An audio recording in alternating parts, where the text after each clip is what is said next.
ভাতটা খেয়ে কাজে থাকবে তো নাই নিশাই? তা কী রান্না হয়েছে তোদের? বাস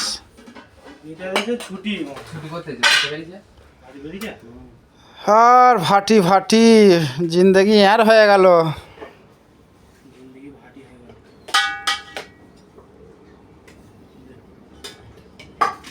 নিতাই, যদি মাংস রান্না হয় কটা মানুষের ভাত খাবি? হ্যাঁ এ কি বলে রে? শুধু ডায়লগ।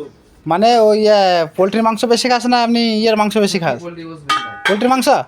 সাবাস, মোটামুটি 2-3 জন ভাত খেয়ে নিতে পারবি নাই? ভাত খেতে হবে না, তুমি গোস খাও। আচ্ছা গোস খাবো, চিন্তা কর। পোলট্রির মাংস ভালো লাগে খুব, প্রচুর ভালো লাগে। আমি দেশি মুরগি খাও না, মাছ খাও না। 3-4 মানুষের ভাত খেয়ে নিতে পারবি একবারে? ভাত খেতে পাবো না বলছি, শুধু যেমন একবারই শুধু শুধু মাংস খাবি? শুধু মাংস খাবো। গরুর অত পাবো না, গরুর 1 পিস 2 পিস। হ্যাঁ। গান ভেঙে দিই।